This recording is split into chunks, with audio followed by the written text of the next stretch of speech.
Hello दोस्तों, let's क्रैकेट में आप लोगों का स्वागत है। और इस वीडियो के अंदर डिस्कस करेंगे एक कंसेप्ट के बारे में जिसका नाम है आर्कटिक एम्प्लीफिकेशन। इसके बारे में जानेंगे क्या डेफिनेशन है, किस तरीके से आप इसके ऊपर एक पूरा जो जीएस पेपर का कोई भी टॉपिक यहाँ पर लिख सकते हैं। ठीक है, इसकी क्या कॉजेज़ हैं ये भी पूछा जा सकता है और क्या इम्पैक्ट हैं ये भी पूछा जा सकता है। पीटी में भी आ सकता है, मेंस में भी आ सकता है। ओके, तो एवरग्रीन क्वेश्चन है क्योंकि एनवायरमेंटल इश्यूज़ हैं और एनवायरमेंटल इश्यूज़ पर यूपीएससी दिन प्रतिदिन क्वेश्चंस को बढ़ाती चली जा रही है क्योंकि यही ऐसे इश्यूज़ हैं जिनमें नए जो उभार हैं वो आते रहते हैं। ठीक है, तो चलिए देखते हैं कि क्या है आर्कटिक एम्प्लीफिकेशन और किस चीज़ों की हम यहाँ पर बात कर रहे हैं। तो आर्कटिक एम्प्लीफिकेशन की एक सिंपल सी डेफिनेशन यहाँ पर निकलती है।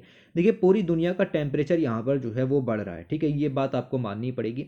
लेकिन आर्कटिक जो है, आर्कटिक एरियाज़ किनको कहते हैं? आर्कटिक वो एरियाज़ यहाँ पर हैं जो आपकी ये ग्लोब है। ठीक है, ये आपकी 66.5 है जिसको आर्कटिक सर्किल कहते हो आप। इससे ऊपर का जितना रीजन है ये सारा का सारा आर्कटिक में आ जाता है। ओके, तो आर्कटिक का जितना भी तापमान है वो दुगनी तेजी से बढ़ रहा है। ठीक है, ये चीज़ को आप पहले यहाँ पर समझिए। पूरी ग्लोबल लेवल पर अगर हम देखें तापमान बढ़ रहा है, मान लीजिए कि 1 डिग्री से यहाँ पर बढ़ा है, लेकिन आर्कटिक का जो तापमान है वो 2 डिग्री से बढ़ रहा है। तो ये जो एम्प्लीफिकेशन यहाँ पर हो रहा है कि दुगनी तेजी से, ये एम्प्लीफिकेशन किस वजह से हो रहा है वो कोजेज हमें यहाँ पर जानने हैं। भाई, बढ़ना चाहिए था तो 1 डिग्री से बढ़ता, ये जितना पूरे ग्लोबल लेवल का बढ़ रहा है उतना बढ़ना चाहिए था, ये दुगनी तेजी से क्यों यहाँ पर? ठीक है, तो ये जो टर्म है दुगनी तेजी से, इसको ही हमने कहा है आर्कटिक एम्प्लीफिकेशन। तो Arctic amplification is the fact that temperature rise in the polar region is large, okay, in the comparison to the temperature in the lower latitude. अगर हम कहीं और देखें तो टेम्परेचर मान लीजिए 1 डिग्री बढ़ रहा है तो आर्कटिक क्षेत्र में टेम्परेचर 2 डिग्री से बढ़ रहा है, यानी कि बहुत तेजी से, यहाँ पर दुगनी तेजी से, 3 गुनी तेजी से भी कुछ इलाकों में देखने को मिल रहा है, जैसे रशिया के कुछ इलाकों की अगर हम बात करें तो। ओके, तो ये चीज़ आपको यहाँ पर पता होनी चाहिए।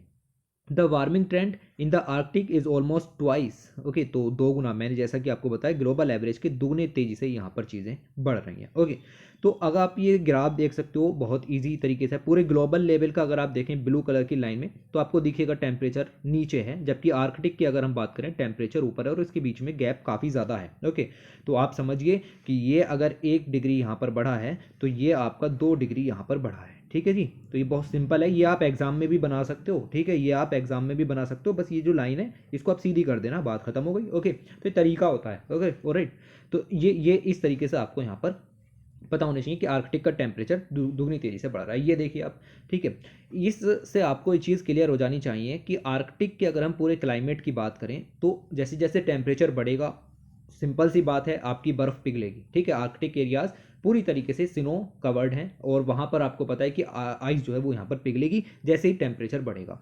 तो आप देखें पहले ग्राफ में आपको दिखेगा एयर टेम्परेचर लिखा हुआ है और एयर टेम्परेचर आप देख सकते हैं कि किस तेज़ी से यहाँ पर बढ़ा है।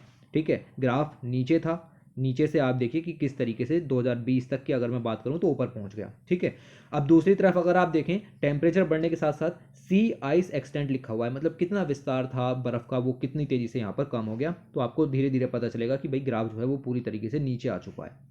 ओके, 2020 तक अगर आप देखें। ओके, बहुत इजी इमेज थी ये। ठीक है, ये आपको समझ में आनी चाहिए और ये बहुत अच्छा यहाँ पर आपको मिल जाएगा। ओके, तो इस तरीके से टेम्परेचर राइज आपको आर्कटिक में देखने के लिए मिल रहा है और उसकी वजह से जो बर्फ़ पिघल रही है वो इस वजह से नीचे ग्राफ बर्फ़ का आ रहा है। ठीक है, तो इसके कुछ रीजंस हैं, कुछ कॉजेज हैं, उनको अगर हम जानने की कोशिश करें, सबसे पहला है चेंज इन अल्बीडो। देखिए, अल्बीडो एक तरीके का आपका कंसेप्ट है। इसके अंदर क्या है कि जो सूरज की किरणें यहाँ पर आती हैं उनको अगर कोई चीज़ यहाँ पर रिफ्लेक्ट कर रही है तो उस पूरी की पूरी प्रोसेस को कहते हैं अल्बीडो। ठीक है, किसी भी पर्टिकुलर सरफेस, कोई भी सरफेस हो सकता है, उसका एक अपना अल्बीडो होता है, उसकी अपनी एक रिफ्लेक्शन पावर होती है। ठीक है, अगर बर्फ़ है तो उसकी रिफ्लेक्शन पावर बहुत ज़्यादा होती है, याद रखना, क्योंकि आइस आप कह सकते हो कि ये वाइट कलर की होती है और वाइट की जो कह सकते हैं कि रिफ्लेक्शन पावर है वो काफ़ी ज़्यादा होती है। ओके, अब आप यहाँ पर देखिए, तो चेंज इन अल्बीडो से किस तरीके से आर्कटिक एम्प्लीफिकेशन होगा हमें इस बात को समझना है। मान लीजिए कि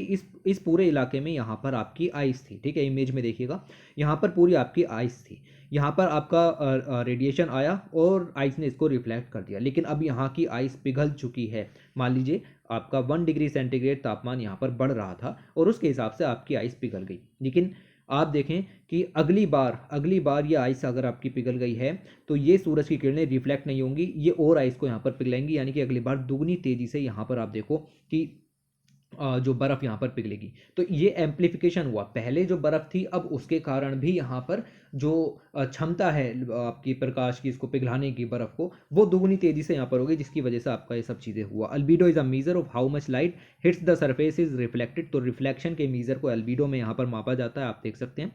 अल्बीडो कहा जाता है basically when bright and reflective surface, जितने भी ब्राइट कलर के यानी कि वाइट तरीके के यहाँ पर होते हैं, उनका जो सरफेस मतलब कह सकते हैं कि while bright and reflective ice with more albedo, उनका अल्बीडो ज़्यादा होता है। Okay, it gives a darker ocean lower albedo. एक ब्लैक कलर का अगर आप देख सकते हो बॉडी होगी तो वो उसका अल्बीडो कम होगा, वो रिफ्लेक्ट यहाँ पर कम करेगी। तो इस कारण आपके जो ट्रेंड्स हैं वो एम्पलीफाई हो जाते हैं, because the ocean surface absorb more heat, क्योंकि वहाँ पर बर्फ़ नहीं बची है, बर्फ़ पिघल चुकी है, जिसकी वजह से वो और ज़्यादा हीट को एब्जॉर्ब करेगा और ज़्यादा स्नो और ज़्यादा आइस यहाँ पर पिघलेगी। ठीक है, तो पहला पॉइंट तो आपको ये समझ में आना चाहिए कि चेंज इन अल्बीडो के कारण आपका ये एम्प्लीफिकेशन होता है।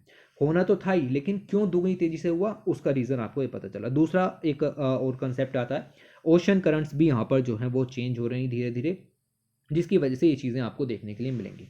ओशियन करंट्स बेसिकली क्या है कि जो आपका पैसिफिक है वहाँ से वार्मर वाटर लाती हैं, और कोल्डर वाटर जो है वो आपका आर्कटिक एरिया से लेकर के निकल जाता है। ठीक है, तो इस तरीके से ये मान लीजिए कि 0 डिग्री है, तो यहाँ से लेकर के वाटर यहाँ पर जाता है और ऊपर से वाटर नीचे आता है। तो यहाँ पर क्या है कि वार्म वाटर होगा, तो वार्म से लेकर के कोल्ड की तरफ यहाँ पर वाटर चला जाता है, और आर्कटिक का जो टेम्परेचर है वो इस वार्म वाटर के कारण बढ़ जाता है। ठीक है, तो पानी जो है वो पहले से ज़्यादा गर्म हो जाता है। ओके, बट दोज करंट्स में be changing because more melting is injecting the Arctic ocean with fresh water. ऊपर से आप देखेंगे कि जो आर्कटिक है वहाँ का टेम्परेचर भी यहाँ पर पिघल रहा है, वो टेम्परेचर बढ़ रहा है तो आइस पिघल रही है। आइस पिघलने, देखिए आइस जो होती है उसमें फ्रेश वाटर होता है, जो फ्रेश वाटर है वो आपका यहाँ पर मिलना शुरू हो जाता है। The missing ice also exposes to the surface water to more wind. तो इसके कारण क्या है कि जो आइस सरफेस वाटर को अपने नीचे यहाँ पर दबाई हुई थी, वो सरफेस वाटर एक्सपोज हो जाता है विंड में, जिसकी वजह से आप देखें कि this mixes a cold fresh water at the surface and warmer salt water below, rising surface temperature more and further melting the ice. Okay, तो ये आर्कटिक क्षेत्र में ही ये चीज़ें हो रही हैं, जिसकी वजह से आर्कटिक एम्प्लीफिकेशन आपको देखने के लिए मिल रहा है। ऊपर से अगर मैं आपको एक चीज़ और बताऊं, ये रहा आपका वाटर वेपर का कंसेप्ट। और वाटर वेपर एक ग्रीन हाउस गैस है, अगर ये मात्रा में बढ़ जाती है तो समझ लीजिए कि वहाँ पर ग्लोबल वार्मिंग होनी तय है। जितनी ज़्यादा यहाँ पर वाटर वेपर होगी, देखिए लिखा हुआ है कि पिछले कुछ सालों में हमने यहाँ पर देखा है कि वाटर वेपर ज़्यादा से ज़्यादा नॉर्थ वर्ड की तरफ को ट्रांसपोर्ट यहाँ पर हो रही है, और ये सब जो इफेक्ट है वो जेट स्ट्रीम का इफेक्ट यहाँ पर पड़ जाता है। ठीक है, तो अपर एटमॉस्फेयर में आपको पता हो जेट स्ट्रीम्स यहाँ पर चलती हैं, तो उनकी स्विंग के कारण ये जो आपकी वाटर वेपर है वो पोलर एरियाज़ में यहाँ पर चली जा रही है, जिसकी वजह से आपको पता हो कि water vapour is a green house gas just like carbon dioxide और मीथेन। ओके, तो इससे क्या है कि एटमॉस्फेयर हीटअप होता है, और जिसकी वजह से आप देखेंगे कि वार्मिंग जो है वो और तेज़ी से यहाँ पर हो रही है। ये एक बिग रीज़न है आर्कटिक एम्प्लीफिकेशन का। उसके बाद आप यहाँ पर देखिए, ये 3 रीज़न आपको पता होने चाहिए। इसके इम्पैक्ट तो बहुत ही सिंपल है, जो आपकी हीट वेव्स हैं यहाँ पर क्रिएट हो रही हैं, ज़्यादा से ज़्यादा जो है वो फॉरेस्ट फायर्स देखने के लिए मिल रही हैं। ओके, और आप यहाँ पर देखेंगे कि ऐसा तापमान देखने के लिए मिल रहा है जो कभी नहीं हुआ। Tracking extreme climate. ओके, तो द आर्कटिक सर्किल, जो कि मोस्ट इंपॉर्टेंट रीजन्स हैं अर्थ के, क्योंकि इकोनॉमिक एक्टिविटीज़ भी वहाँ पर काफ़ी ज़्यादा होती हैं, वो वहाँ पर दुगनी तेज़ी से गर्म हो रहे हैं, जबकि पूरी दुनिया का टेम्परेचर कम यहाँ पर हो रहा है। ओके, तो 2020 अक्टूबर की बात करें और सितंबर 2021 के बीच की बात करें तो ये 7th वार्मेस्ट यहाँ पर रहा है, रिकॉर्ड कीप यहाँ पर है। लगातार 7वें साल ये इतना गर्म यहाँ पर रहा है, और देख सकते हैं कि प्री इंडस्ट्रियल लेवल का 1 डिग्री लगातार यहाँ पर टेम्परेचर बढ़ रहा है पूरे आर्कटिक एरिया का। ओके, तो कुछ आर्कटिक एरिया के रीज़न मैंने यहाँ पर हाईलाइट किए हैं जो कि बहुत ही तेज़ी से हीटअप हो रहे हैं। ठीक है, तो इनके बारे में पता होना चाहिए। तो समरी में अगर मैं यहाँ पर आपसे बात करूँ तो साफ साफ कह सकता हूँ कि टेम्परेचर चेंज इन आर्कटिक ये बहुत ज़्यादा एक्सटेंड हो रहा है, मतलब दुगनी तेज़ी से यहाँ पर बढ़ रहा है। फिनोमिना इस जो बढ़ने को है इसको आर्कटिक एम्प्लीफिकेशन कहते हैं, और Arctic amplification has many causes operating on different time and space scale. साथ ही साथ हम कह सकते हैं कि रिसेंट आर्कटिक एम्प्लीफिकेशन स्ट्रॉन्ग्स हैं। ठीक है, और इससे सी आइस एक्सटेंट मैंने आपको दिखाया कि बहुत तेज़ी से कम हो रहा है। आर्कटिक एम्प्लीफिकेशन एक्सपेक्टेड है और ज़्यादा स्ट्रेथन होगा कमिंग डिकेट्स में, क्योंकि ह्यूमन एक्टिविटीज़ रुक नहीं रही हैं। इम्पैक्ट भी देख सकते हैं आप आर्कटिक एम्प्लीफिकेशन का कि ये आर्कटिक रीजन से आगे भी फैल चुका है। ओके, आर्कटिक रीजन से आगे पोलार रीजन्स आ जाते हैं, ठीक है। एक्सट्रीम पोलार आप बिल्कुल पहुंच जाइए ऊपर, ठीक है। तो नॉर्थ पोल साउथ पोल पर अगर आप पहुंचेंगे तो ये सिचुएशंस आपको देखने के लिए मिलेंगी। तो इस वीडियो में इतना ही डिस्कस करते हैं। Thanks for watching, take care.